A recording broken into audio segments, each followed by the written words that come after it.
All right, hello, welcome back to the college football edition of Unqualified Analysis, Tuesday's episodes, as you may remember. I'm your host, Caleb Verzak. Follow me on the socials, I suppose. Outside of that, man, we got a loaded week of games to get back onto. Not really. It was pretty good. There were a couple really good games this week. Specifically that LSU Ole Miss game, which we'll get to here in a bit. But no real marquee matchups, I would say. Nothing that really jumped off the page and told you, man, this team is here. This team's a fraud, or any of those things. Unless I guess you thought LSU was the real deal this year in the playoff discussion. That was probably dispelled. But outside of that, kind of I don't want to say middle of the road week because it is still college football, and college football is always fantastic. But it's fairly par for the course week of college football today. Ooh, not today, but over the weekend. But with that enough bloviating, let's get into the meat of the matter here, if we will. All right, yeah, no sleeves, bad hair, and even worse takes. Let's get into this thing. Starting off with the Big 12. We'll just go down the list here. On Friday, BYU kind of escaped one versus Cincinnati, who has now lost 3 straight since starting 2-0 to the season. They are expected to be one of the worst teams in not the ACC, the Big 12. It's kind of turning out that way as the season goes along. BYU 4-1 now. The Fighting Keaton Slovises, the Mormon Warriors over there, storming in the desert. Keep an eye on them, I suppose. They're a little bit better than maybe I thought they were so far. But 4-1, we'll have to see what happens when they get into the meat of the Big 12 play. They're 1-1 in the conference right now, with that one win being over maybe either the worst or second worst team in the conference. So there is still much more yet to come, but so far so good for BYU. Kansas went into Texas. This is a spot where many people thought might be an upset, but Jalen Daniels doesn't play.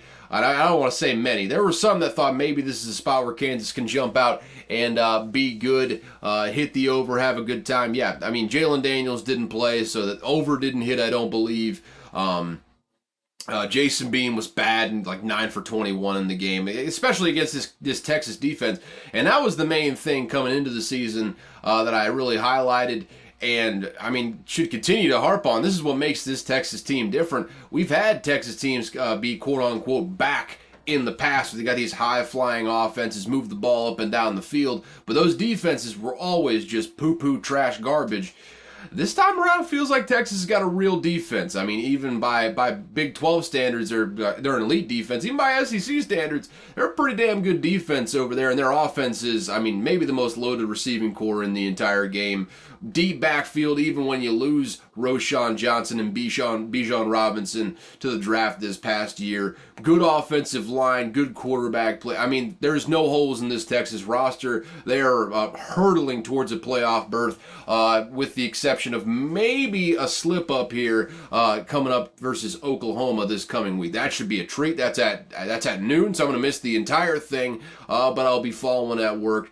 I digress on that front. The really solid win by Texas in a spot that felt very losable. They took care of business 40-14, never gave them hope. Jonathan Brooks, by the way, 218 yards on 21 carries. He was a beast. A.D. Mitchell, transfer over from Georgia, had 10 receptions, 141 yards. Quinn Ewers had 3 touchdowns in the day, threw for 325. Had that one interception, but absolutely blew Kansas out of the water, so you can't fault them too much for that one interception on the day. Texas just rolling in to that Red River rivalry, or Red River shootout, whatever you want to call it. That will be a treat at the noontime slot next week. We'll get to Oklahoma here in just a minute. Let's get to Oklahoma right now, shall we? No dilly-dallying. It was an interesting first half. I don't want to say rough. Rough is probably a little bit too strong because they did still outscore Iowa State by 20. They also gave up 20 in the first half, though. So it was a 40-20 halftime score. And Oklahoma tightened things up in the second half, scored a couple points as well. They end up winning like 50-20. Really didn't give Iowa State any life after the first half there, but it was a little hairy for a second. They're going to get a big test next week versus Texas, but Dylan Gabriel, spectacular as usually at least 3 passing touchdowns. I don't know what he did on the ground. He's always a threat on the ground. Yeah, he had 2 more touchdowns on the ground. He had 5 total touchdowns on the day. He's been absolutely rolling this year, but he's going to face a big-time test this next week. Again, absolute, I mean, just perfection. You'll love to see it. You'll love to see those types of matchups early in the day.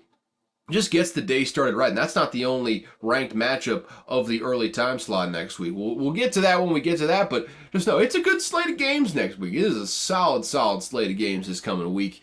But yeah, Dillon Gabriel looks like he is, I mean, maybe a dark horse Heisman contender. If he goes out there, has a great game versus Texas, he could very easily find his way in the Heisman conversation. He is that good, and he's been playing that good this season. But yeah, won't really know anything about this Oklahoma team. We already know what Texas is. They beat Alabama. They went on the road to beat Alabama. They've taken care of business in every other game since. They've had just absolutely annihilated opponents. But on Oklahoma's side, haven't really beaten anybody yet. They looked impressive at times. That offense has looked very good. The defense has looked better than it did last year. I think overall they're a better team than they were last year. But how much better? We're going to find out next Saturday when Texas and Oklahoma play each other, and I'm looking forward to it. Like I said, about 17 times so far in this episode already. It's going to be a dandy. It's going to be an absolute dandy of a matchup, 12 versus 3. Oh, we're getting into the good part of college football season here, folks. It is going to be so much fun down the stretch. What's not fun? Watching Houston football. Not great at all. In the battle of two teams that needed a win. Texas Tech just decided they wanted it more, I suppose. 49-28 is the final. Defense didn't exactly look pretty, but they still blew Houston out of the water. Dana Holgorsen. And if you in coming into the season, obviously the first 2 sort of favorites to lose their job through the season were going to be Neil Brown with West Virginia and Dana Holgorsen with Houston. If you were to poll, say, 10 people knowledgeable of the situation, knowledgeable of the Big 12, whether Neil Brown or Dana Holgorsen was going to lose their job first, probably think for a second, but I'd say probably 8 out of 10 of those guys that or women or non-binary, any other people, 10 evenly distributed groups of people with good knowledge of the situation and the conference at hand came together. I think about 8 out of 10 would have said Neil Brown. I'm an absolute idiot. I'm sorry about that. But yeah, I think Neil Brown has outperformed expectations. He's gotten himself not only like out of the grave, off the hot seat entirely. He's had a hell of a start to the season. We'll get to his continued success here in just a moment. But zeroing in on Houston, I think Dana Holgorsen is the dead man walking that Neil Brown was entering the season right now. It has not looked good. At no point in his time, during his time in Houston, has he had a good defense. Not once, and this year is no different. I mean, they just give up 49 to Houston. Dana Holgorsen, good at West Virginia, and then all of a sudden goes to Houston. Had a couple good years, and then it just progressively over the last 3-4 years or so is just declined precipitously. It feels like every single year, to where they're just now entering the Big 12 and they are right at the bottom. And if you know anything about the Houston booster class, if you will, the people that put the money, just absolutely pump money into the athletic programs at Houston, they got more want to than just about any other group of boosters in the entire country. Don't be surprised if they fire Dana Holgorsen after another embarrassing loss here during the season. Would not shock me at all. And Houston, watch out for them to be a player for some coaches you might not expect, just because, like I said, that group of boosters has more want to than just about anyone else in the country. They will go out there and steal your coach. No one expected them to go out and get Dana Holgorsen when they took him from West Virginia. They're going to yoink somebody's coach that you're not necessarily expecting. It's probably not going to be a Florida State, LSU, or one of those, but some of those mid-level schools that you think, okay, this guy, he's only going to leave for a real big-time job in a Power 5 sort of setting, or like one of the big boys, one of the top dogs out there. Don't be surprised if Houston just puts down an offer that they just simply can't refuse, gets him over to their program. That's going to be one to watch. I leave the offseason stuff for the offseason, but if you're looking ahead to maybe days when Dana Holgorsen isn't there, the Houston job, that's going to be an interesting one to watch as the season unfolds from whenever Dana Holgorsen seemingly gets the stanky boot to whoever they end up hiring. That's just going to be an interesting job all around the fall. Not an interesting football team. I think this team is every bit as bad, if not even worse, than Cincinnati, and they're right at the bottom of the Big 12. Interesting off the field, though, to say the least. We'll keep it moving, though. I've spent entirely too much time on Texas Houston. Baylor versus UCF. UCF had a 35-0 lead at one point, and this is one of the biggest Gus Bus losses of all time, man. I mean, maybe not of all time because he spent so much time at Auburn, but this is just a vintage Gus Malzahn. How the hell did we lose that sort of game? 35-0. You had it in the bag. You had it in the palm of your hand, and Baylor just came back and yoinked it right from you. Man, this was a bad loss for Gus Malzahn and UCF. Probably kind of torpedoes those, after an 0-2 start in the Big 12, kind of torpedoes that dark horse candidacy for the Big 12 championship, unless chaos starts to reign, which it could possibly happen. We're like just now getting into the meat of everyone's schedules. The SEC play is getting heated up. All the conference play is getting heated up. All the ranked teams are starting to play each other as October turns into November, and then November turns into the end of the season. We're getting right into the time of the year where we might see ranked losses left and right. At that point, if UCF keeps winning, maybe the cream rises to the top and they end up maybe getting a berth there in the Big 12 championship. But 0-2, they've got a hole to climb out of right now. That is for sure. Baylor, on the other hand, man, I hope Dave Aranda figures it out. I like Dave Aranda as a head coach, and I think he's had some really good seasons down there in Baylor thus far. Just hope he continues that, man. I like him. I like his demeanor, and if he can get things figured out, I think he's a hell of a coach. I think he can really get that Baylor team going until eventually some other big-time program takes notice and he gets a job there. That's just circle of life, boys and girls. Don't get angry at me for it. It's just kind of, it is what it is. I hope Aranda can figure that out, though, so they can keep moving down there. Final teams in the Big 12 to get to: West Virginia versus TCU. West Virginia takes the win 34-21. And that's 4-1 for West Virginia. 4-1 to start the season, only loss being to Penn State. I don't think that's how a lot of people envision this season going for West Virginia. Like I just alluded to there, outright said in relation to Houston, I mean, if you were to poll 10 people with equal knowledge and equally distributed gender identities, or whatever you want to call it, probably 8 out of 10 of those people would say preseason that Neil Brown was the guy that's going to lose his job first in, I mean, maybe not even just the Big 12, just the entire country. That's not at all how it's turned out. I think he's got a good enough team to where he's outright saved his job even. They had a hell of a game here. I mean, maybe not a hell of a game, but a win is a win. 4-1 on the season thus far, and they just keep on chugging along. TCU turning out to be like just about exactly what I expected. They're maybe 7-5, maybe 6-6. When you lose your entire starting offense to the Los Angeles Chargers in the draft, it's hard to come back and be good the next season, especially when you got a vintage Big 12 defense, we'll put it that way.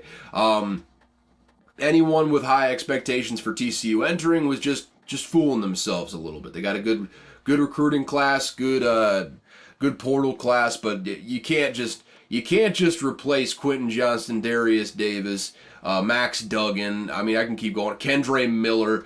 Basically, like I said, the entire starting offense. I mean, Kendre Miller was the only one that didn't go to the Los Angeles Chargers of the guys that I just mentioned there. So, I mean, that's wild stuff right there. But I digress. Good job for West Virginia to get this thing going, man. I didn't mention a single player on West Virginia. This guy Garrett Green, what a specimen of a man. Threw for under 50%, but didn't turn the ball over. Just a beautiful man. Gets 2 touchdowns on the ground, 6.7 yards per carry, and there's your West Virginia hype right there. Am I enthusiastic enough? I hope so. If not, I don't care. Either way, that pretty much does it for the Big 12. Let's move on to Who am I even going to move on to? I don't even know, man. Let's just go down alphabetically. We'll talk about the ACC. Go back to the ACC, shall we? Louisville got into an absolute rock fight with NC State, but had the larger, heavier, sometimes a little bit more jagged rocks. Pounded NC State, got it done 13-10. Final score, Louisville is now 5-0. They snuck into the rankings this week, I believe, at number 25. And they got one coming up here. I can't remember exactly what the matchup is. Are they playing Florida State? Or are they playing Notre Dame? Yeah, they're playing Notre Dame this week. They are getting Notre Dame at home, but we're going to find out a lot about Louisville this week. They've had just the cupcakeest of cupcake schedules so far this season. They've reeled off some wins like we thought they would coming into the season. Now it is time to see if the rubber meets the road. They could get absolutely blown out of the water on Saturday night, and I would not be surprised at all. But a good win versus NC State. Got the job done. I mean, it wasn't pretty by any means. Their quarterback, Jack Plummer, I believe. Jack Plummer? Not Jake Plummer. It's Jack Plummer, not Jake the Snake. He 2 interceptions on the day. Gave up a fumble, too, so 3 turnovers on the day overall. I mean, they had less than a yard per carry. Hell, I mean, even you take out the erroneous team yardage and the quarterback rushing statistics there. I mean, that's, add 24 back into it. That's 44. They're still averaging under 2 yards a carry, even when you take out that. Their starting running back, Jawhar Jordan, that's a tongue twister right there. Jawhar Jordan had 2 yards per carry on the day. It was sloppy offensively, but defense did the job. That's really all you can expect there. If they want to win versus Notre Dame, Louisville has to do exactly what they did on Saturday versus NC State. They got to muck up the game. If you're gonna suffer, everyone's going to have to suffer. Otherwise, you're gonna suffer big time versus Notre Dame. And Sam Hartman is by far the best quarterback they will have faced all year. Audric Estime, the best running back they will have faced all year. Notre Dame's offensive line, the best offensive line they will have faced all year and probably will face all year. That's just how good that offensive line is for Notre Dame. They're going to be facing, they're going to be up against it right now. If they even keep it close, I will be very impressed with Louisville and maybe even change my opinions on them. Right now, I don't know. They haven't faced a great schedule, so we'll see what happens from here. I'm not too high on them. Could change this coming weekend though. Notre Dame went into Duke. That was where game day was this past week. That's two straight weeks for Notre Dame on game day. And once again, Sam Hartman did not have a great outing. I mean, 222 yards, no touchdowns, 50% completion percentage. Wasn't fantastic. Didn't turn the ball over is the main thing, though. Still has not thrown an interception this season and did not fumble in this game either. Audric Estime had 2 touchdowns on the day. I believe, unless my eyes are deceiving me, they did have a defensive touchdown. Javonte Jean-Baptiste. Well, no, that's not. I saw a pass defended. I got wide-eyed. I'm trying to figure out where this other touchdown came from. You can tell I didn't watch the game, right? Because I would know. I would know. Yeah. Oh, a bunch of field goals, actually. There was only, 2 touchdowns with a 2-point conversion. That's where I was getting hung up. There wasn't 3 touchdowns with 1 field goal. It's two field goals, 2 touchdowns, and a 2-point conversion there. That equals 21 points. That was math with Caleb. Thank you for showing up today. But yeah, I mean, Duke showed well. I don't think they did anything to hurt themselves this season. I think they showed you what they've been all year. Mike Elko's got a hell of a team down there that can really challenge anyone in the country pretty much, especially in a year where there's no great team out there. They can really challenge with anyone in the country. They took Notre Dame right down to the line. Notre Dame had to get a game-winning drive, a la what you saw from Ohio State last week to go down there and make it happen. Sam Hartman wasn't good most of the day, but he was good on that one drive to win them the game. And I mean, it's a gutsy win from Notre Dame. It's a very, very, I mean, if you can call it a good loss, they showed really well, and this is really the one time because I don't think Clemson has turned out to be what anyone expected them to be coming into the season, and they hadn't really faced anyone outside of Clemson. So to host Notre Dame and to take them right down to the wire, I think that's very telling for people, and I don't think you should punish Duke for that sort of loss. One thing that did come out of this game that is noteworthy: Riley Leonard, like right at the end of the game, suffered a high ankle sprain. He'll be out for a good couple weeks. So I had to imagine like 3 or 4 at the very least. He's going to be out, which is devastating in its own right, because he uses his legs to his advantage most times. Without Riley Leonard's legs, I'm not sure how good of a quarterback you can expect him to be. I mean, he went 12 for 27 in this game, and that was with use of his legs for most of the time. Without his mobility, I'm gonna be honest. I don't think it's gonna be very pretty, but just tough loss for Duke. I think they have a good enough team to kind of offset that, but that's not an insignificant injury. That's like probably the leading rusher on Duke right now, and the leading passer going down for multiple weeks, and might kind of cause him to suffer some losses here coming up. That'll be something to keep an eye on going forward. But Notre Dame just keeps on chugging along. They got another ranked matchup this next week. That'll be the 3rd ranked matchup they got in a row, coming up with Louisville on the road. Could be a spot where Louisville keeps it close just by virtue of Notre Dame being emotionally exhausted after 2 straight weeks of absolute nail-biters. Could be a 3rd in a row, and hey, Louisville might actually be able to take advantage of that. We'll have to see what happens there. Keeping it moving down the list of ACC teams, though, Clemson beats Syracuse. Quiet little test for Clemson here on the road versus Syracuse. You know, they're playing well, 4-0 so far this season. Hadn't faced anyone, but I think Garrett Schrader had the boys playing. Hosting Clemson in this one too, so they had that home field advantage, and Clemson goes out there and wins by 3 scores, 31-14. Cade Klubnik doesn't throw an interception, 263, 2 touchdowns. Will Shipley wasn't pretty, but got the job done out there. But that's really what can be said for the entirety of the Clemson offense all the time, pretty much. It's not pretty, but often it does get the job. Well, not often. Many times it does get the job done, so that's all you can really ask for, I suppose. Outside of that, Tyler Brown had most of Cade Klubnik's passing yards, 153 on 9 catches in this game. Didn't catch a touchdown. That was Bo Collins and Troy Stellato. I think that's how you pronounce his name, Stellato, doing the bulk of the work. But good win for Clemson. I don't think it got them ranked back in the top 25, though, because I don't think the voters of the poll had a whole lot of respect for Orange down there in Syracuse. By down there, I mean up there, because that's it's north of where I'm at now. But I digress on that front. Virginia's season continues to be just a constant Sarah McLachlan on loop on the campus at all times. Tony Muskett, God bless his heart, he tried his best. 247, 3 touchdowns, an interception. But the fighting Bostonians of Boston College came back to win 27-24. Virginia's now 0-5.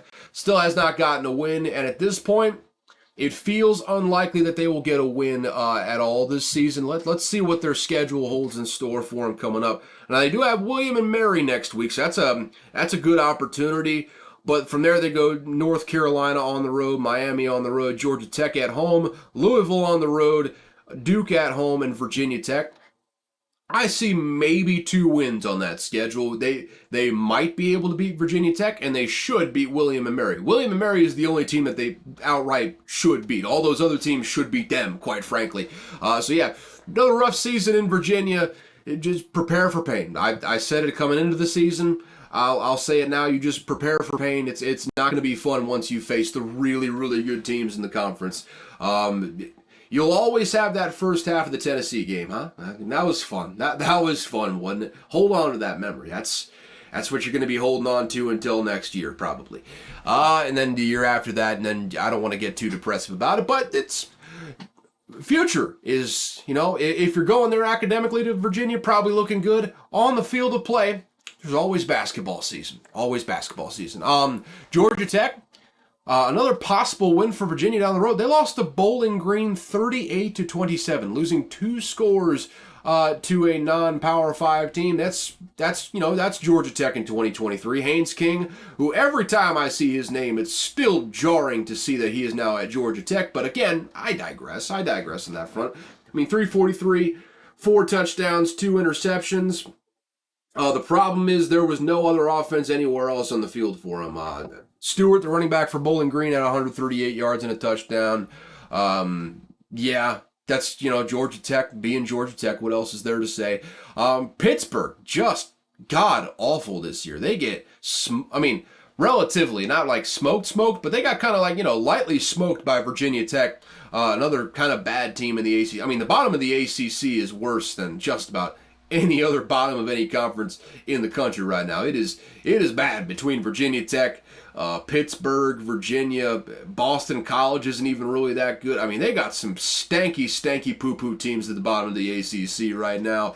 Had 2 of them playing, and Virginia Tech was so much better than Pittsburgh. They won by 17, 38-21. They get the win over there versus Pittsburgh. Pat Narduzzi's team, they are not looking good this year. Phil Jurkovic had an okay game in this one, but didn't really affect the overall winning effort, you could say. They just never really was close, quite frankly. It was 21-14 at half. Well, I guess it was 7-7 at the end of the first, so it was close there, but a 14-0 run in the second quarter. It was basically over after that. 14-14 in the third, and then just put it in cruise control in the fourth, pretty much. I mean, it was a game where Pittsburgh just got down early and it just never recovered. And I don't think they're going to fire Pat Narduzzi. I think, well, I can't really say that because, I guess they were okay. They were solid last year. I think Pat Narduzzi's a good coach, but with how vocal he has been, like, against the transfer portal, and with the modern NCAA, would I be shocked if the Pittsburgh administration was like, you know what, let's bring in a guy that's going to utilize all the options? I wouldn't be shocked. I'd love to see Pat Narduzzi stay around just because, one, you never want to lose a personality out of the coaching ranks. Pat Narduzzi has a fun quote-wise personality in the media. I don't really know how he is as a person interpersonally, but he puts out some good quotes and gives you some stuff to talk about, so I enjoy having him around there. But a good coach overall, so I don't want to see a good coach lose his job. Wouldn't be surprised if it happened, though, just because it's a new day and age in college football, and it's either adapt or get left behind at the end of the day. That's it for the ACC, though. Let me get a quick drink of caffeinated beverage here, right quick.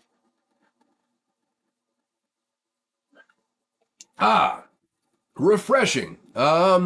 Big Ten. Let's go there. Big Ten. Yes. Prayers to the Nebraska faithful. 45-7, they lost to Michigan this weekend, and it was just, the 7 was scored in the fourth quarter when they let the dogs out. That's let the dogs off the leash. Pretty much. That's pretty much all you need to know about that.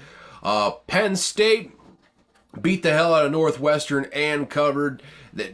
Never, ever, ever bet against James Franklin on the spread. That's just, you're going to lose your money most times, especially if you're betting on an underdog, because that dude knows the spread, and if he's got an opportunity to cover it, he will cover it because he knows alumni of Penn State are betting on the game in all likelihood. That's just genius right there. I can't even lie. That's just good political maneuvering right there. Just looking out what's best for your alumni, knowing that those are the people that keep you in a job if things go sideways. That's just good hedging for a rainy day. That's the rainy day equity fund he's putting that into right now, saying, hey, well, if times go bad here, hey, remember the good times. Remember how every time you bet on Penn State and bet them to cover a game, I took that spread into account and I made sure just, if it's 2 minutes left and say you're up, I don't know, like 20-ish points or something like that. If I can cover the spread with a touchdown, you think I won't be throwing it deep? I've done it before. I did it again. Hey, why don't you keep me around? That's good political maneuvering right there. But other than that, not much we can learn from this game. That Penn State defense flies around. Drew Aller looked like a redshirt freshman up and down all year pretty much so far. Have not faced the meat of the schedule yet, and they will get to there at some point. We will get answers about Penn State. I think they're a very great team. Maybe not a very great team, a good team, a playoff contending team.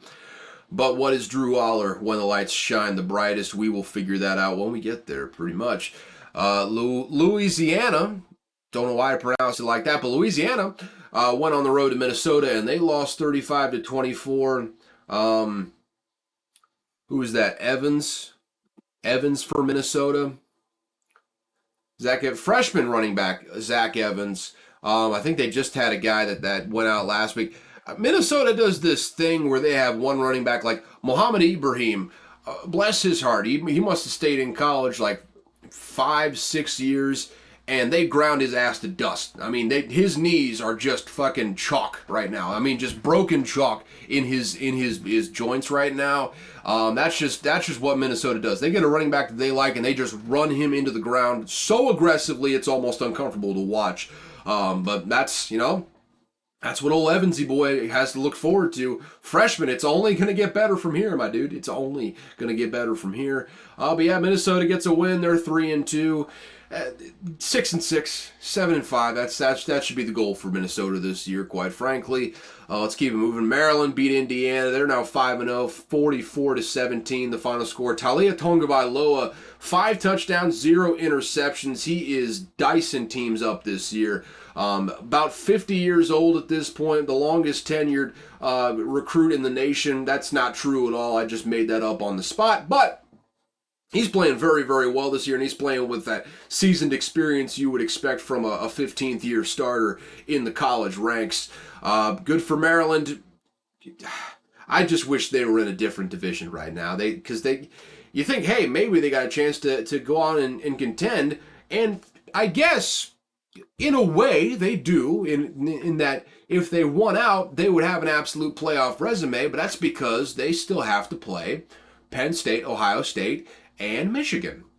All of them. Every single one of those teams. So, yeah, in theory, they could make the playoffs, but when you got that schedule ahead of you, that's brutal. That's absolutely brutal, and it's not going to change until the division structure goes away. I believe it's going away next year, though, which, good riddance. I hate the division structure, quite frankly.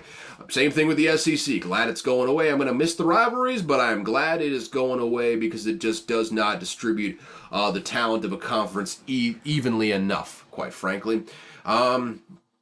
Purdue beat Illinois 44-19. This is one of those where I start looking at Illinois like, ooh, are they really that good of a team? I mean, they lost like half of their defense to the draft last year. Luke Altmaier, is he good? Who's to say? Who's to say if any Illinois quarterback, or more pointedly, if any quarterback under Brett Bielema is any good? The only good one he had was Russell Wilson, and that was a grad transfer, so your guess is as good as mine, quite frankly. But they lose this one. They lose big. Purdue, maybe a little bit better than we gave them credit for. I mean, Hudson Card, once again, another name that jars me every time I see it, not at Texas. At Purdue, in fact, he 2 touchdowns, no interceptions. Tracy, the running back for Purdue, had over 100 yards and a touchdown. They might have some juice this year. They might have a little bit of juice. I mean, they're 2-3, so, take it with a grain of salt, but maybe they come out of here and have a good end to the season. That good win, and I guess a good win. Who knows? I don't think Illinois ends up being that good this year, but I mean, in theory, good win by 25 points versus a conference opponent. That's nothing to sneeze at. So, hey, maybe Purdue, maybe go to a bowl game or something. We'll see what happens this year. How bad is Wagner that Rutgers won 52-3? That's the real question I got right now. But there you go. There's your final score for you. I don't need to say anything more than that. Michigan State, they're sad, but not sad enough to not cover versus Iowa. At least I think. I'm pretty sure they covered versus Iowa. They lost, though. And also Mel Tucker officially being fired for cause, or Michigan State announced they're firing him for cause, and that'll be refuted in court for the next 15 years, give or take, at which time I will have stopped caring long ago at that point. Thoughts and prayers to the victim in this situation. But, now you definitely don't have a head coach anymore. Michigan State is a hot tire fire. The most interesting thing, a lot like Houston, although you do still have a head coach at Houston, don't really have that at Michigan State. Just look forward to who you're going to go after in the offseason, because Michigan State, if nothing else, they got money to burn. They're going to go after someone, they're going to try and make a splash. I'd say Mike Elko is probably right at the top of that list. But does Mike Elko want to leave Duke to go to Michigan State? That's another question entirely. But hey, just don't focus on what's going on the field. Just start looking at names. Just start looking around the country. Scouting out talent for coaches that you might want to coach your team in the next year. That's the only way you're going to get through the football season, Michigan State fans. You just get prepared for pain, callous yourself to it. I'm doing it right now with Mississippi State and the Vikings. But if you ask me, we'll talk about this on Wednesday, or not Wednesday. I'll talk about it on Wednesday. You'll hear about it on Thursday. Man, it's 10-7 still in the cards, baby. I mean, Vikings could still make the playoffs when it's all said and done. Am I a delusional fan? Yeah, I'm a delusional fan. But at the same time, could still happen. I looked at the schedule. I saw 10-4 down the stretch, baby. And 10-4, that's 10-7. And with 7 playoff spots, 3 wild card spots now, that's a playoff berth, baby. The NFC's not going to be that strong. That's a playoff berth if we get 10 wins this year. So that's besides the point right now. For Michigan State, just look forward to the offseason, man. Just look forward to who you might hire. That's it for the Big Ten, though. Let's keep it on moving down to the Pac-12, shall we? Utah goes on the road on Friday night kind of quietly because a lot of people are either out doing their own thing or just forget there's football on Friday night. I fall in the latter category. I totally forgot this game was on. But Oregon State, after getting, just blown out of the water in the first half by Cam Ward and Washington State last week, and ended up losing that game by a slim margin, only 3. But this week, they bounced back in a big way. Utah still without Cam Rising. The freshman over there, whose name escapes me, is it Nathaniel Johnson? Nate Johnson? Probably is Nathaniel, but Nate Johnson looked bad. Bryson Barnes was bad as well, honestly. Eight passing attempts and had an interception in those 8 passing attempts, so not good. Nate Johnson went 8 of 23 through the air, though. Oregon State's defense isn't that good, quite frankly, so that's just a bad showing from the Utah offense. Ultimately, Oregon State takes advantage, though, and Utah's defense is as good as it's ever been. They'll almost always be good. It seems every single year they have the top defense in the Pac-12, and that's how they win a lot of these games. They come out here and they beat you in ways that Pac-12 teams are not expected to beat teams generally. The Utes did get them into a rock fight, that is to say, so credit where it's due. That really translated to them only losing by 14, so they basically win one the week before versus UCLA with their defense, and the defense keeps them in this one. But the Oregon State, this is a game that they thrive in, quite frankly, and it's they score a lot of points to Oregon State. But unless you kind of sit down and watch them, you just think they're tossing it all over the yard. They're trying to get downfield and get big splash plays. No, Oregon State is a running football team.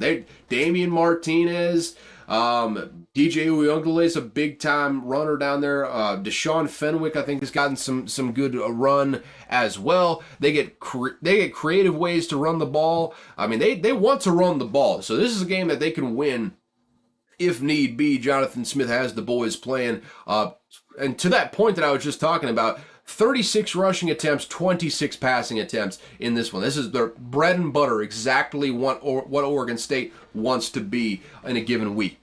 Over 8 yards per attempt for DJU, 2 touchdowns on the ground as a team.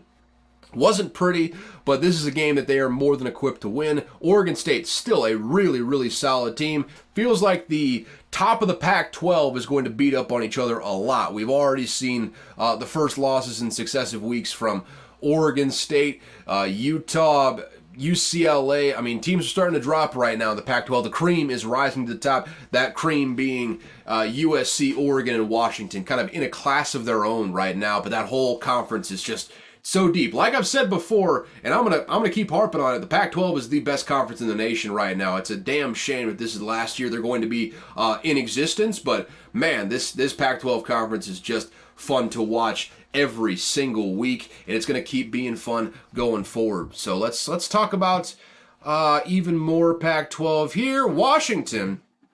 And they lost me some money in this one. I thought they were going to beat the hell out of Arizona. And hell, I heard Jaden DeLauro was out, and I thought for sure they were going to beat the hell out of Arizona. Settle for a win though. They're 5-0. They win 31-34. Arizona's playing well. Credit where it's due. They're playing well, and even without their starting quarterback, they end up keeping it in the game for Washington, or keeping in the game with Washington. That was the most fucked up way to say that of all time. Also, Dylan Johnson, Mississippi State product. Hey, if your passing game isn't working from a touchdowns perspective, Michael Penix, no interceptions, but no touchdowns as well. And if it's not working from a touchdowns perspective, you need a guy on the ground, a big physical back to go out there and score you some touchdowns. And Dylan Johnson did just that. Over 5 yards per carry, 91 yards on the ground, 2 touchdowns. Big reason why they won this game. So shout out to the former Mississippi State product. I miss you, and honestly, I'm glad you're not on this Mississippi State team, because you would be languishing in irrelevance down there in Mississippi. Instead, you were on a contender, and I love that. I salute you for that. Washington State still not ranked high enough in this AP rankings, but what else is due? They do not care about the West Coast teams, and I'll leave it at that. USC, though, got into an absolute barn burner with Colorado. Ended up being 48-41. Colorado just barely loses. USC just barely wins. Caleb Williams tied a career high with 6 touchdown passes. I think he was like 30 for 40, 403 yards, 6 touchdowns, 1 interception. That's just unreal. Marshawn Lloyd had a long touchdown in this one, 84 yards in the day. Who is this Miller character? He had 196 yards for Colorado. He's a freshman, by the way, had 196 yards. Had not played at all so far in the season. All he does is come in his first action on the field, gets 196 yards, 28 yards per catch. I mean, Omarion Miller, remember the name, because I probably won't. He's looks dynamic, looks like a good guy to have a offense to build around in the future. I'm telling you, and this is no hot take here, Deion Sanders is going to have that team competing for national championships in the next 2 to 3 years. If he sticks around at Colorado for long enough, he will have them in the hunt, just because he is that good of a program builder at this point. I would say he's a new breed of coach, of head coach in the college ranks, but he's a class all of his own, quite frankly, because no one has the selling point that Deion Sanders has, and no one has the charisma of Deion Sanders, quite frankly. So that's the Colorado, man. They're going to be something to watch here in the coming years. Right now, though, their defense stinks, and they're just they're fun. This was the best case scenario for Colorado this year. They're a really fun football team. Their offense scores a bunch of points. Their defense can't do shit. They're an overplay basically every single week, as long as they don't face a big-time front seven on the other side of the field. They're just fun. And USC on the other side,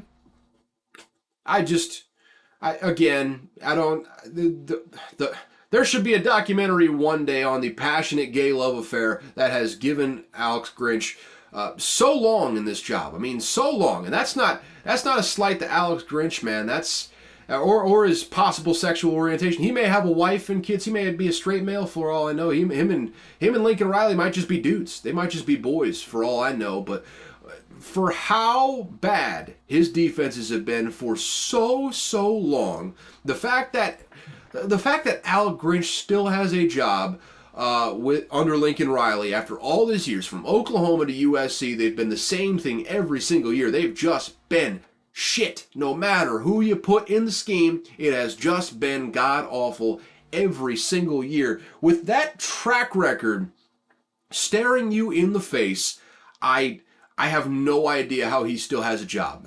Has a job as a defensive coordinator under Lincoln Riley. I got no idea. But again, I've said it before, I'll say it again, good for him for somehow finding a way to stick around when it's all said and done. That's, something that a lot of people don't have. Alex Grinch has it. He's got that charisma for days. I guess him and Lincoln Riley must be just tight, absolutely tight in more ways than one, quite frankly. I'll leave it at that. USC is the exact same team they've been over the last 2 years with Lincoln Riley. The same team that Lincoln Riley has had for, I don't know, his entire head coaching career pretty much. Has a fantastic quarterback and a fantastic offense and no defense every single year. One year, he's going to get, just hit the lottery, get a bunch of defensive prospects out of nowhere on that defensive side of the ball, and it's not going to matter what the scheme is. They're just going to start balling out. And if he ever gets a defense He will win the national championship. I make no mistake about it, but until then,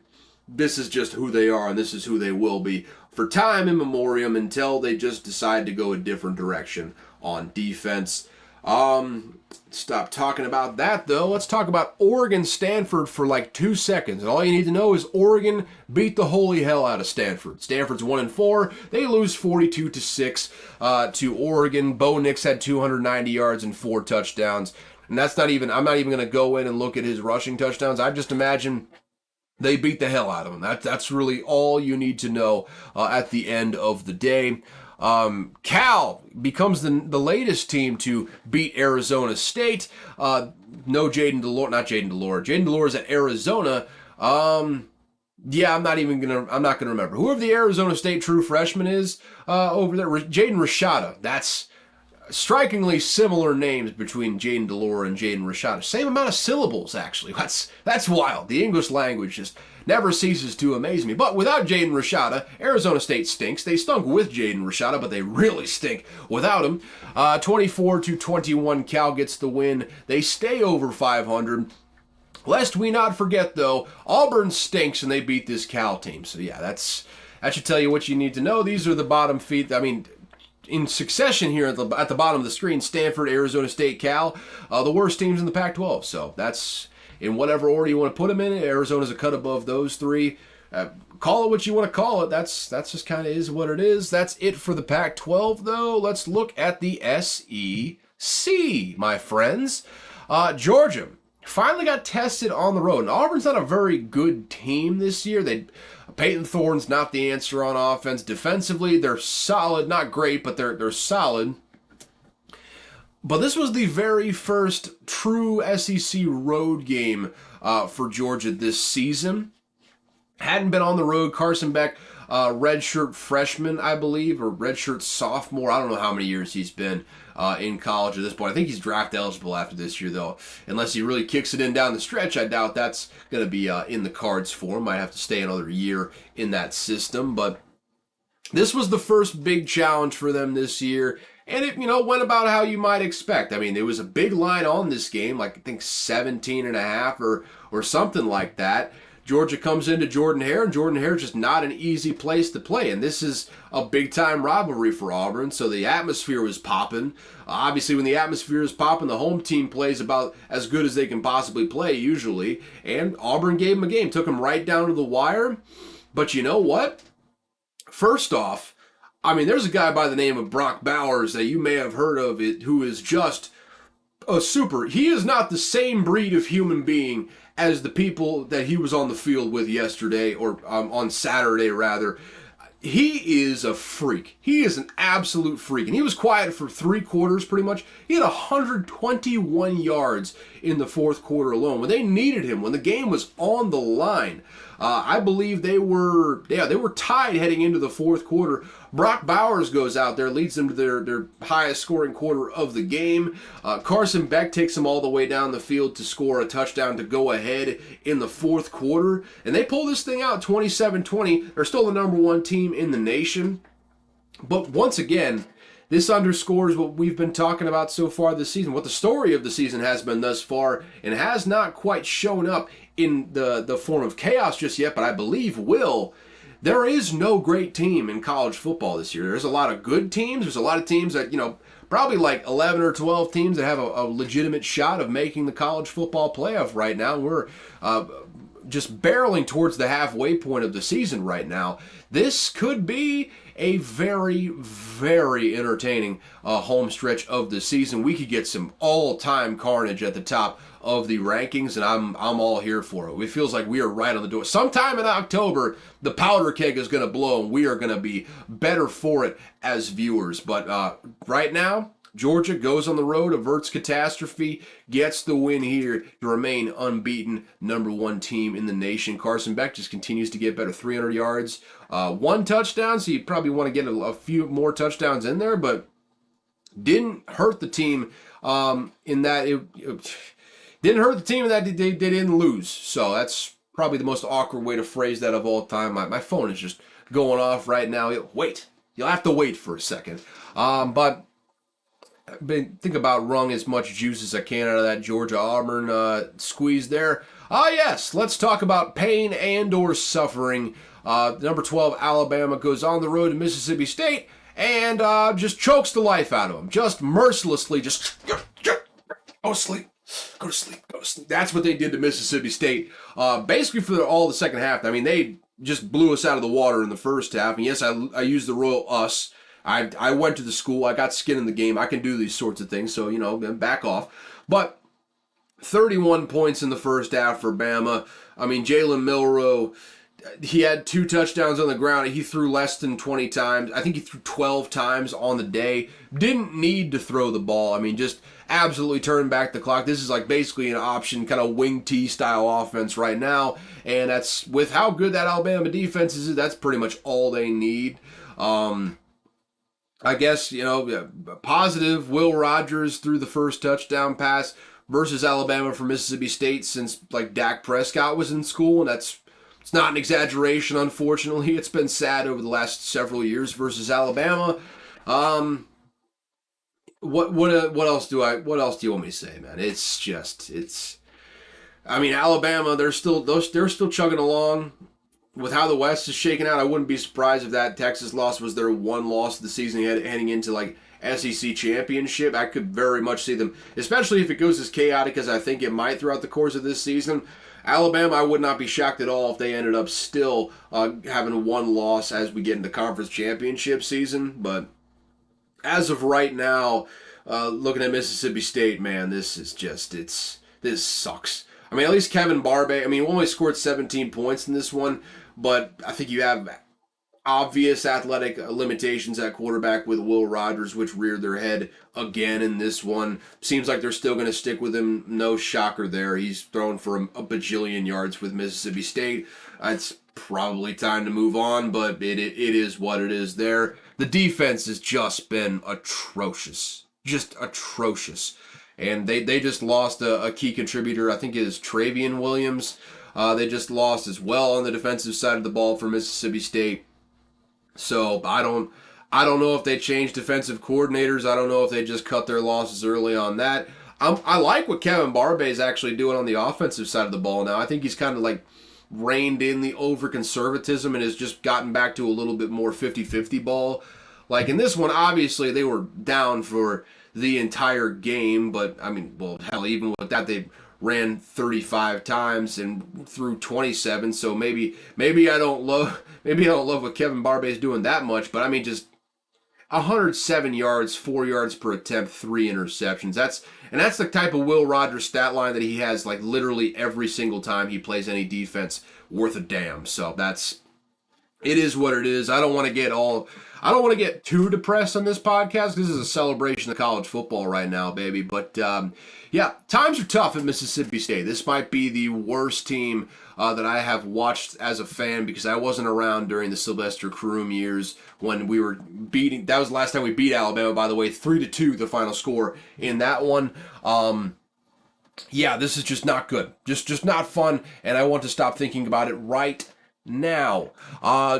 LSU goes on the road to Ole Miss, and by God, they tried their best, huh? They really, really tried their best to go out there and just stab Ole Miss in the heart.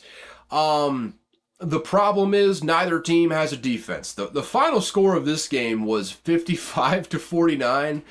There was some, I gotta just go through the stat sheet right now, because this was it was a fun back and forth game. This is the one that I was watching right before the Mississippi State game came on ESPN.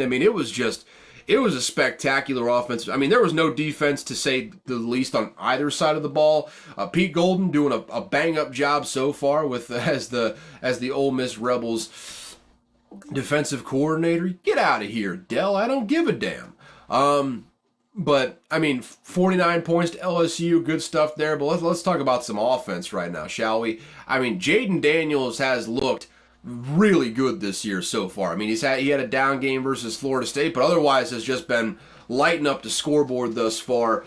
He had 5 total touchdowns in this one, 4 through the air, 1 on the ground, no turnovers on the day. He threw for 415 on 11.5 yards per attempt in this game, just slinging the ball around Logan Diggs had over 100 yards on the ground with 2 touchdowns. Jaden Daniels had just short of 100 yards, 500 total yards on the day for Jaden Daniels at 630 and some change for the team for LSU. Just bananas numbers there in this one. And Brian Thomas, remember, initially he dropped a bunch of passes in that Florida State game. He's been really, really good ever since that Florida State game. He caught 3 touchdown passes in this one, 8 receptions on the day. Malik Neighbors didn't catch a touchdown pass, but also over 100 yards in this one, 8 receptions of his own. Tight end Mason Taylor had 5 receptions as well. And I guess Jaden Daniels did lose a fumble, so it wasn't perfect, but still, you score 49 points, you're going to win most of those games, so can't fault him too much. And on Ole Miss's side, Jackson Dart had his best game as a college player. I mean, there's really no two ways about that. No way at all. I mean, 389, 4 touchdowns through the air, 1 touchdown on the ground, 5 touchdowns total on the day. Didn't turn the ball over at all, whether that be through fumbles or interceptions, just didn't do it. But Quinshawn Judkins on the ground at 177 yards. He struggled to start this year, struggled health-wise, all that sort of stuff. Lane Kiffin seems to be on that Minnesota train of just, find a guy, run him into the ground on the ground. And again, Ole Miss, with Quinshawn Judkins in the fold, they are, a running football team. No two ways about it. They ran it 49 times, threw it 39 times in this one. But as a team rushing, 317, 6.5 yards per carry, and 3 touchdowns between Jackson Dart, Ulysses Bentley, which, hate him because he's out on Ole Miss, but great name. Ulysses Bentley is a fantastic name. And Quinshawn Judkins in the backfield there had 300 yards passing and rushing, over 700 yards total offense. I think that's the most under Lane Kiffin's tenure, if I'm not mistaken. I could be totally wrong about that. And I probably am, quite frankly, but just a hell of an offensive performance. Trey Harris had over 150 yards. Jordan Watkins had 100 yards as well through the air. It was just bunches and bunches of yards and points all over the place. It was a hell of a game. And what I learned about both of these teams is that they're just not that good. They're good, but not that good. The defenses certainly are going to hold them back when they face big-time competition. We saw last week, Ole Miss got absolutely stifled by Bama, and that offense just was lifeless all throughout the day. The defense didn't help them at all either, and Bama just slowly, joyless murder balled them, just constricted them like a boa constrictor would, if you would, like a python even, if you would. They're playing well, but there's probably a ceiling on that team. Still, more than probably, they are better than Mississippi State this year. It pains me to say, so that's just good, just fun stuff. I love that. I love that a lot. On LSU's side, though, 2 losses already probably puts them out of playoff contention, barring just mass chaos, which could still happen. So they're not totally out of contention, but for right now, they are well out of the playoff picture. Lose to Florida State, lose to Ole Miss. 2 ranked losses, mind you, but still 2 losses puts them in a tough spot. And in the SEC West, you'd imagine they're going to pick up 1 more along the way, whether that be to Bama or to, I guess, did they already play A&M? I can't remember off the top of my head, but they're going to probably pick another loss in there somewhere. And they're already talking about, do we need to be worried about Brian Kelly? 2 years into his tender, 2 seasons, we're not worried. Again, I'm on the program of give a head football coach 3 years in college to really see what they've got as a program and then go from there. With the exception of very rare occasions, that's kind of what I would expect. That LSU's got some holes in the team. They haven't totally kind of brought in Brian Kelly's guys, I guess you could say. Might have to do some restructuring on the defensive side of the ball, but I'm not super worried about them just yet. That's just, maybe they may be underperforming a little bit of the overhyped expectations coming into the year, but they're still a good football team. They're still a competitive football team. They will give teams problems throughout the entire year. Both these teams are probably under the fun category more than the contender category, more than anything else. Tennessee, this game was personal for them versus South Carolina. They hosted, and they just slowly ground South Carolina into dust. South Carolina had a hot start. It was 14-10 at the end of the first quarter in favor of Tennessee, but Tennessee from there just ran away with it. 41-20 was the final score. Joe Milton went 1 touchdown, 2 interceptions. I'm ready to say he's not good. I mean, he's not terrible. He's just not really good. He's like right around the average with a fantastic arm. Some poor fool of a team is going to trick themselves into drafting him entirely too high this year. I can almost guarantee it. Hope it's not the Vikings, quite frankly, but I digress on that front. Someone's going to trick themselves into taking Joe Milton, and yep, it's just not going to work. It's just not going to work, unfortunately. He's not a great quarterback.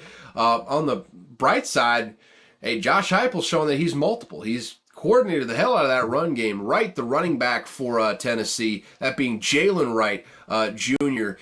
On the team. He's averaging 7 yards a carry so far this season. He had 123 yards in this game. Squirrel White for Tennessee had about a little under half of Joe Milton's passing yards too. Caught 9 balls for 104 yards as well. I mean, Tennessee, they're not a great team this year, not a contending team, but they're a team that should be ranked throughout the course of the year. They might be a recipient of some chaos as we get a little bit farther into the year. Probably still the biggest, well, actually, no, I can't even say that. Kentucky's probably the biggest sort of threat left on the schedule for Georgia, but Tennessee's just waiting down there at the end of the season as well. It could be an interesting one down the stretch. I don't see them being contenders this year. Certainly not this year at all. Florida goes on the road to Kentucky, and they just get spattered. Just absolutely painted the walls with their blood, did Kentucky. It was bad. And in a game where Graham Mertz, and I want to do the stat comparison here, in a game where Graham Mertz goes 25 of 30, 244, 2 touchdowns, and Devin Leary goes 9 of 19 for 69 yards, nice, 3.6 yards per attempt and 1 touchdown, I think you would expect, just knowing that you would expect Florida to win the game. Not only do they not win the game, they lose the game by 3 scores in this one, 33-14, the final score. And you can look at the face of one man and know why Kentucky won the way they did. Ray Davis, a man they got out of the transfer portal this year. Get this stat line. 26 carries, 280 yards on the ground, 10.8 yards per rushing attempt, 3 touchdowns on the day. That is what utter dominance looks like there, people. I mean, 329 and 9.1 yards per carry as a team for Kentucky. That is where the game was won right there, and they stopped Florida's running game on the other side of the field as well. It's just, it's one of those seasons for Florida that maybe Billy Napier should start looking for houses elsewhere. Maybe start, shopping around with some rich friends of his. Like, hey, I don't think I will get fired, just wink, wink, nudge, nudge. But if I do, would you possibly be in the market for a new home in Gainesville, Florida? Could I possibly interest you in that? Because it's bad over there in Florida. They're a terrible road team. I think Graham Mertz looked good in this one, but he's been up and down. He's been roughly the same player he was for all those years at Wisconsin. Tantalize you with some very efficient games, but he'll crush you when you really need him most. Feels like the MO over there with him. Unfortunately, hate to say it, I mean, he's just a kid at the end of the day, but, just kind of, sometimes you are who you are after a long period of time. Just kind of is what it is at this point. Man, my neck is sore. I got that lump of just whatever removed from my neck last week, and now it's sore, unfortunately. Gotta get these stitches out. I'm getting them out tomorrow, but could not come soon enough. Kentucky, on the other hand, though, getting away from the things being removed from my neck, and Florida being just not a bad football team, not a very good football team, though. I think they're probably like a 6-6 sort of team.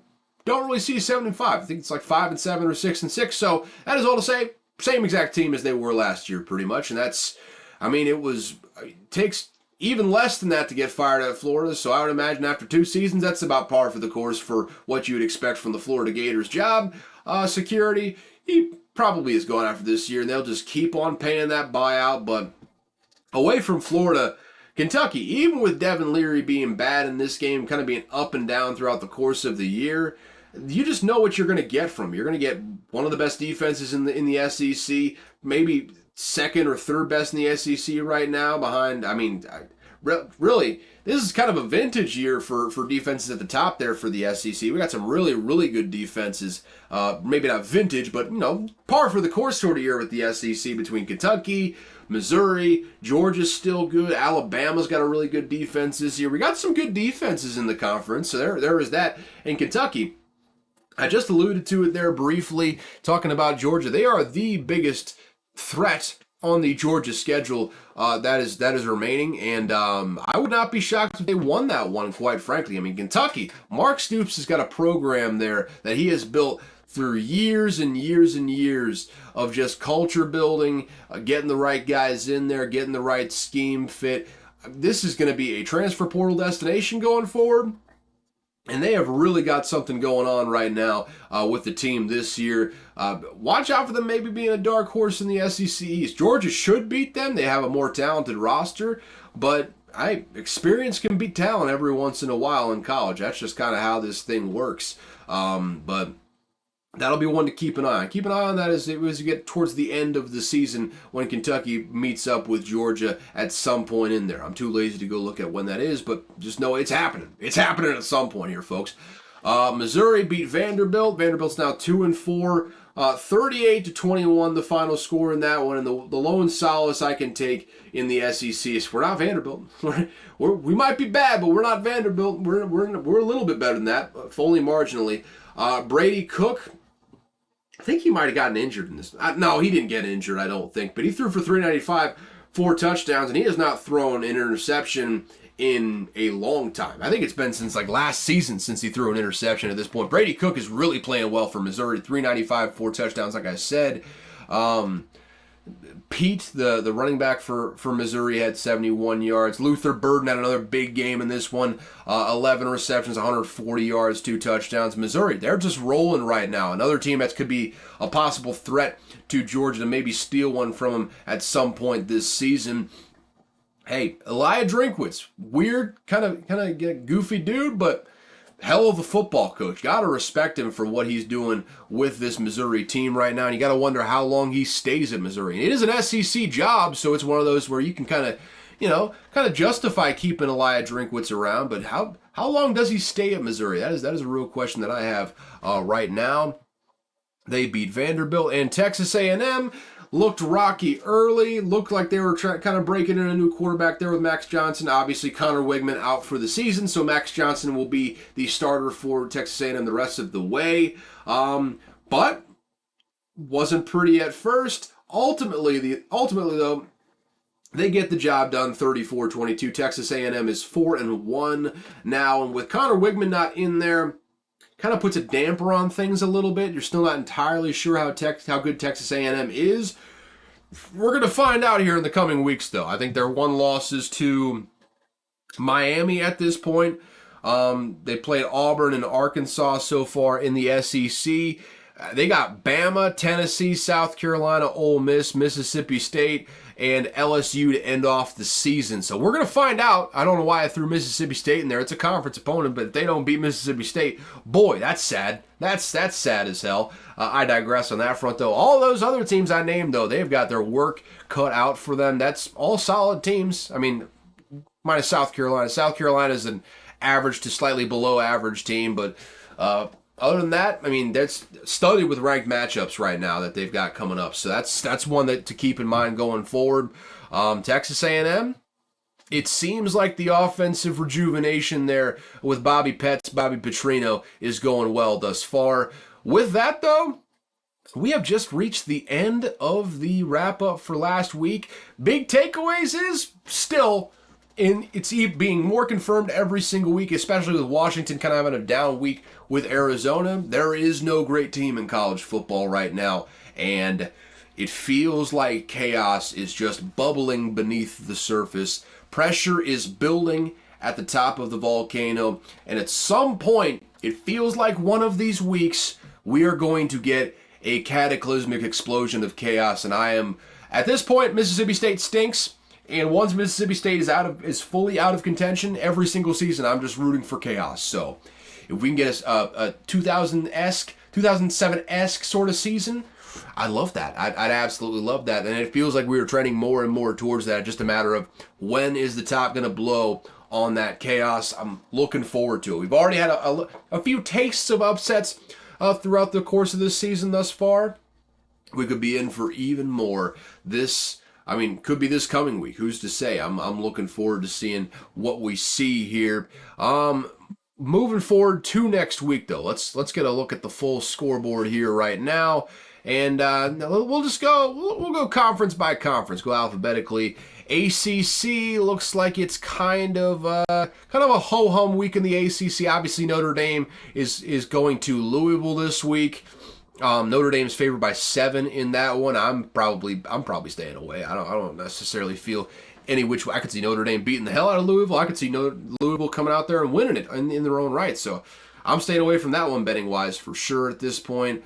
Other than that, Syracuse is going to North Carolina. Could be a sneaky little trip up sort of scenario for North Carolina, but North Carolina's played very well so far this season, so I would expect them to take care of business there. They're number 14 right now in the AP poll. Also, when do the first playoff rankings come out? Those are the only rankings that matter anyways, so I don't know. I'm just waiting for those. I don't really care about the AP anymore, quite frankly, and you should adopt the same sort of mentality.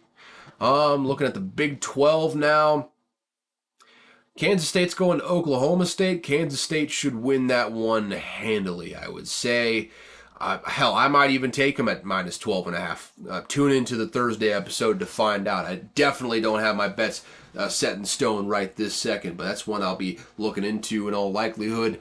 Oklahoma taking on Texas. This is the marquee matchup of the slate next week. Number 12 Oklahoma going over to the Cotton Bowl in Dallas, Texas, where this game always takes place, always should take place, the Cotton Bowl in Dallas, Texas. Taking on number 3 Texas. This should be a dandy of a football game. We're going to find out what Oklahoma is made of. And I think they're made of some good stuff right now, man. I think they're better than they were last year. They could be a 9-win football team. I don't know if they're going to beat Texas in this one, but I think it is going to be a fun game. Over-under is 60.5. I might move on that one. That might be one that I look at. And shockingly, with all of my bets that I put out this weekend, put out 4 on the air, it feels like just about every college football bet that I didn't put out won on Saturday. It's incredible. It's absolutely incredible, the level of success I have when no one is looking. But the one bet I had on college football publicly, Washington, didn't do anything for me. Such is life sometimes, but I digress. Maybe some of my public picks will do exceedingly well this week. That would be cool, to say the least. 16.5 on that over-under. Texas is a very good defense. Oklahoma might stall on offense if Texas's defense ends up playing a hell of a game, but Oklahoma and Texas both have really good offenses, and I think the offenses might just end up winning this one. There's a reason they call this the Red River Shootout. It might live up to its name this year, if I had to guess.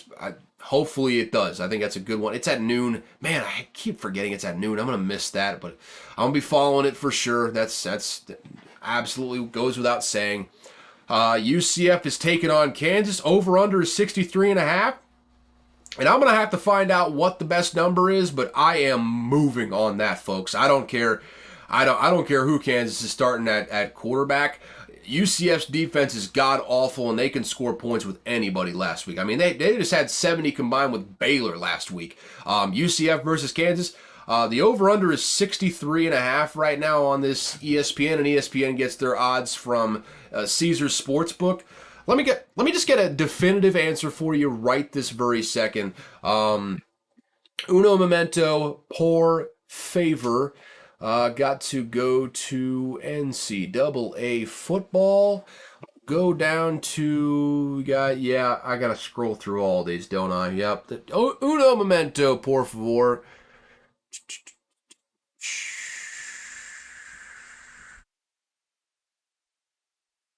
Riveting content. Is this what the people want to see? Is this what they want to hear at the moment? I certainly hope so. You know what? This was a mistake, but I'm here now, and I'm realizing now that I didn't set for the over under 62 and a half. 62 and a half looks like it is the best number, so we're moving on that. 62 and a half. I'll let you know if I end up getting a better number, but over under at 62 and a half. Yeah, 62 and a half for UCF Kansas. Give it to me. They'll probably hit 80 in this one for the total. So that's one that add that to the list of bets. That's an official one right off the bat there. UCF Kansas over 62 and a half. Texas Tech traveling to Baylor. Even line. There's no lean either way from Vegas on this one. Should be a good one. Should be a good Big 12 matchup there. TCU's taking on Iowa State. TCU's favored by a touchdown. That makes sense as well. So that's the Big 12. What else we got in the Big 10 this week? Nebraska's taking on Illinois. Illinois should win that one. Nebraska is terrible, but a lot of shoulds and coulds and woulds that, make for some bad games all around. So we'll see on that. Illinois is not very good either. So that could just be what I like to call the cripple fight of the week. Probably not the most PC way to put that, but here we are. Maryland taking on Ohio State. Yes, the gauntlet starts this week. And Vegas has this line at minus 19.5. For not in favor of the Maryland Terrapins, I'll tell you that right now. Prepare for pain, Maryland fans. You have a very good team. Too bad you're in probably the best division in all of college football right now. It is what it is, folks. It is what it is. I wouldn't be shocked at all if Ohio State covered that line with ease, but I like to think Maryland will cover it. I'm not betting any money on this game. Rutgers versus Wisconsin.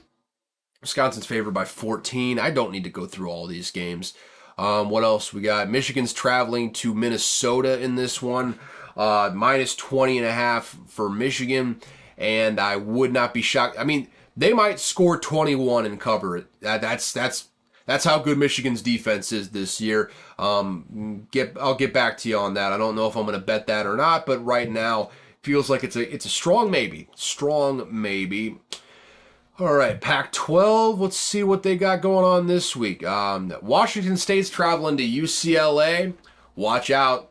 That's an upset spot right there. That could very easily turn into the spark that ignites the whole thing, the whole magazine, if you will. UCLA, they looked terrible. They just looked awful versus Utah. Dante Moore looked like a freshman last week, but coming in with Washington State, get a little bit of a do-over this coming week. I wouldn't be shocked at all if Dante Moore had a bounce-back game. Over-under at 59, and that's just because UCLA has that good of a defense this year. Wouldn't be shocked if they hit that over. Cam Ward was absolutely spectacular versus Oregon State in the last game that he played. I'm staying away from that over-under in this one. I'm staying away from the line. UCLA is favored by 3.5 in this one, which should tell you all you need to know about just how precarious a spot this is for Washington State. They're an underdog on the road against a team that is not ranked. That's just top half of the Pac-12 for you. They got dandies of matchups every single week. That's going to be one to watch. Probably going to be the best game on the slate this coming week. Colorado gets a get-right game spot for them. It's only -4 versus Arizona State. Boy, that's attractive. I'm going to leave that for possibly adding to the slate. That's not such an automatic play as the other ones were so far, or the other one, just UCF and Kansas on the over on that one. I'm probably going to add that on Thursday, but I'm going to leave that to Thursday. -4 is not enough points for Colorado right now versus Arizona State. Arizona State is a bad football team.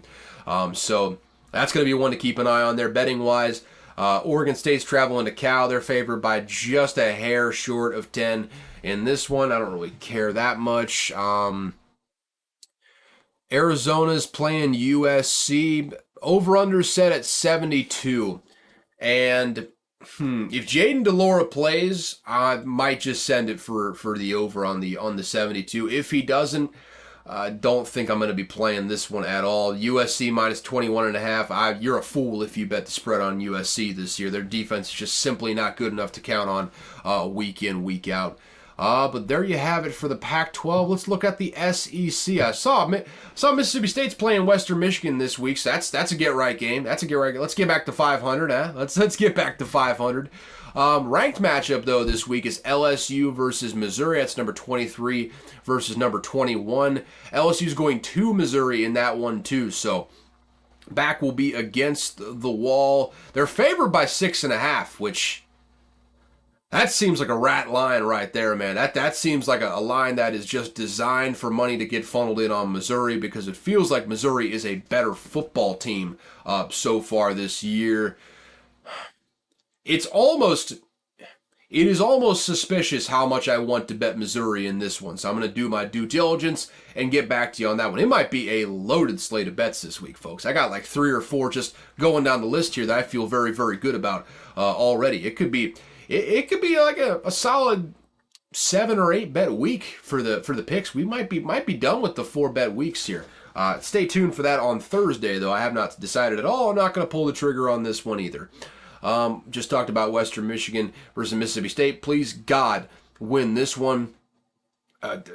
Knowing Will Rogers, he'll probably have 400 yards and 6 touchdowns, as he is wont to do versus bad competition. I don't need to harp on that anymore. Texas A&M is hosting Alabama this week, and this is a spot where Alabama could trip up and outright put themselves out of the playoff contention. Texas A&M is a good football team, a really good defense. The over-under is 49, and I might even lean the under. This could turn into an absolute rock fight this week. I think, again, both of these defenses are really, really good. Neither of these offenses are spectacular. Texas A&M was doing really well until Connor Wegman went out, but now that he's not in there, Max Johnson is not a guy that I'm going to trust to put up big-time yardage and numbers on the Alabama defense. This could be an all-out brawl of a game. 49 over-under. Leaning the under on that one. I'm still leaning Alabama on the -2.5, though. I'm not betting any money on this one, though. I think it's going to be a good football game, I think, but I'm not betting any money on that. Vandy's taking on Florida. That's a sad matchup, but I think Florida, they're at home, so -18.5, I might put my own hard-earned money on that. I'm not going to make it an official pick, but I might even bet Florida -18.5 this week, because I think they are a really good home team, it seems like. Just terrible, god-awful on the road. Excuse me. Just talked about Kentucky taking on Georgia at some point. They're taking on Georgia this week at 7 p.m. on ESPN. They're going on the road, though, so hostile environment there for Georgia. This is the biggest matchup that Georgia will have maybe all season when it's all said and done. This is a big-time test. They're facing number 20 Kentucky coming into town. Carson Beck got his work cut out for him with that defense. Can Kentucky control the game like they have on the ground throughout the entire year? Ray Davis, what does he look like against the Georgia front seven? This is going to be a dandy of a matchup, man. I am looking forward to this one. Mississippi State plays at noon, so I've got the evening freed up to watch whatever I want. Kentucky, Georgia, probably going to be on my TV, that being the SEC game on ESPN. Not going to play any money on that game, but that's a dandy of a matchup right there to look forward to this Saturday. And Arkansas takes on Ole Miss. The over-under is 62.5, and that is another one that might be a play. I have been killing it on the over-unders in college football over the last couple weeks right now. I just haven't really been playing them on the show. I'm going to do a little bit more due diligence going into the Wednesday episode. Take this off day tomorrow. I mean, it's already basically going to be just a day chock full of a bunch of shit I gotta do, but add that to the list, man, to look at the bets on the college football slate and the NFL slate for the upcoming week. I think this could be an absolutely just chock full, loaded slate of bets for y'all to choose from this coming week. I think 62.5, once again, that coming from Caesars. That over-under for Arkansas, Ole Miss, both these defenses stink and both these offenses can score. This could be a fun one. It could be another real fun one in the SEC West that's more known for defense than offense historically, but got some fun teams in them, especially Ole Miss and LSU could be the funnest of those teams. We've got some fun teams in the SEC West this year. That could be a fun matchup. All right, and that's pretty much it for the episode this week. Got through the preview there for week 6. Should be a fun week. Could we see some big time chaos, some big time upsets? We will see. Feels like, again, just percolating under the surface, man. Only a matter of time, but will it be this week? Will it be next week? We'll have to tune in to find out. But with that, that is all for this episode of Unqualified Analysis. If you have enjoyed, thank you. Thank you for enjoying it. I appreciate your enjoyment. But to show that enjoyment and show that appreciation, why don't you go ahead, hit that subscribe button, hit that like, smash that share, if you will. Just share it with somebody. Share it with someone you think might listen to the show. Help grow this thing a little bit. But, yeah, do this thing 2 times a week. College football on Tuesdays, NFL on Thursdays now. And I'm already hating the schedule a little bit just because it takes so long to talk about the NFL, but who cares? It is what it is at this point. I'm just going to digress on that front. Outside of that, if you want to follow me at Caleb Verzak on all the socials, link will be down in the description for you. If you want to contact the show, just shoot me a DM for most things. If you're just trying to interact. For business stuff, probably just go through the email unqualifiedanalysis@gmail.com. That'll be down in the description as well, so you don't have to spell out all that. If you don't know how to spell unqualified or analysis, don't worry. I've got it all spelled out for you in the description. And yeah, thank you so much for tuning into Unqualified Analysis. As always, I've got next to no clue what I'm talking about. I'm kind of stupid sometimes. Let's all just call it what it is. But with that said, one thing that I learned this week is that ice is technically a mineral, but water is not. Have a good day, folks. See y'all on Thursday.